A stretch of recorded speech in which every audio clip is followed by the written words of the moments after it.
आज की हमारी टॉपिक है theories of motivation. Theories of motivation में आज हम पढ़ेंगे थ्योरी जेड के बारे में। Theory Z proposed by William G. Auchi in early 80s. The theory of motivation is based on the comparative study of American and Japanese management practices. However, it has obtained more inspiration from Japanese management philosophy. Theory Z, जिसे William जी आउची द्वारा प्रस्तुत किया गया था। William आउची American scholar थे। 80 के दशक में जापानीज इंडस्ट्रियल डेवलपमेंट को, जापान में औद्योगिक क्रांति को, औद्योगिक विकास को समझने के लिए 80 के दशक में वो जापान गए। उनके जापान जाने का मुख्य उद्देश्य था Japanese working culture, Japanese organisation structure, Japanese management philosophy को समझना, जो कि जिस तेजी के साथ जापानीज औद्योगिक दृष्टि से काफी आगे बढ़ते जा रहे थे वो पूरे विश्व के लिए एक आश्चर्य था। 80 के दशक में जापान और अमेरिका दो एक ऐसे देश थे जो एक दूसरे के साथ एक कॉम्पिटिटिव स्टेज पे थे, और हम ये कह सकते हैं कि जापानीज कहीं ना कहीं अमेरिकन से आगे थे। तो वो क्यों आगे थे, इसके कारण को जानने के लिए विलियम आउची ने जापान की ओर प्रस्थान किया। उन्होंने वहां पर जाकर जो खोज की, जो अध्ययन किया, उसके आधार पर उन्होंने एक पुस्तक लिखी जिसका नाम था theory Z, how American business can meet the Japanese challenge. ये पुस्तक काफी लोकप्रिय हुई और 1981 के दशक में ये काफी प्रसिद्ध हुई। ये थ्योरी पूरे विश्व के लिए एक सार के रूप में थी, जिसने ये बताया कि किस तरीके से हम अपने वर्क कल्चर को बदल कर या उसमें कुछ परिवर्तन कर, किस तरह से ऑर्गेनाइजेशन स्ट्रक्चर में चेंजेस लाकर हम उन्हीं संसाधनों के माध्यम से अधिकतम उत्पादन प्राप्त कर सकते हैं। इस थ्योरी के माध्यम से विलियम आउची ने जापानीज वर्किंग कल्चर को बताने के साथ साथ वहाँ के ऑर्गेनाइजेशन स्ट्रक्चर, वहाँ की फिलॉसफी, इन सभी का एक सार प्रस्तुत किया।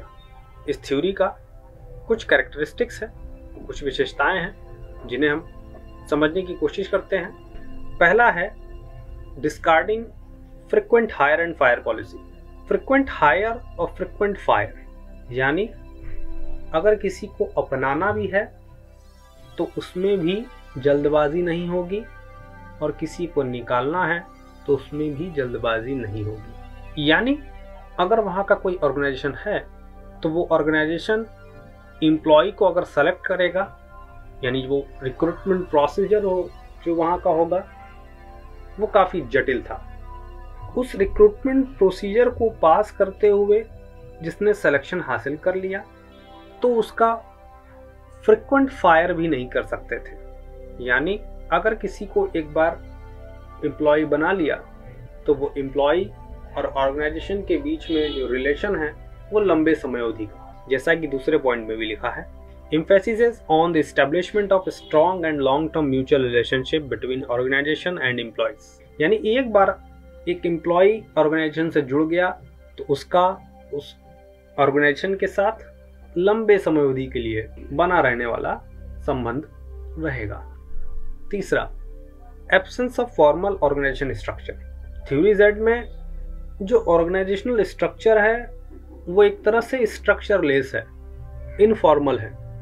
Number 4, joint decision making. यहाँ पे जो निर्णय लिया जाएगा वो निर्णय चाहे वो संस्था से संबंधित हो या कर्मचारी से संबंधित हो, वो प्रत्यक्ष या परोक्ष रूप से सभी के साथ चर्चा करने के बाद ही निर्णय लिया जाएगा। ये एक फीचर था। 5वां, जॉइंट रिस्पॉन्सिबिलिटी। जैसे निर्णय लेने में सामूहिकता, वैसे ही उत्तरदायित्व भी सामूहिक था। इंडिविजुअलिस्टिक रिस्पॉन्सिबिलिटी की जगह पर ज्वाइंट रिस्पॉन्सिबिलिटी को तरजीह दी जाती थी। और 6वां पॉइंट था emphasis on holistic concern for employees. Employee अगर संस्था से जुड़ गया है तो उसके वर्क काम को लेकर ही उसका सहायता ये यहाँ तक ही सीमित नहीं था, अपितु उसके फैमिली के लिए, उसकी ओवरऑल लिविंग स्टैंडर्ड को बढ़ाने के लिए जो कुछ भी करना पड़े उसके बारे में भी ऑर्गेनाइजेशन सोचती थी। तो इस तरह से कुछ फीचर्स हैं थ्योरी जेड के।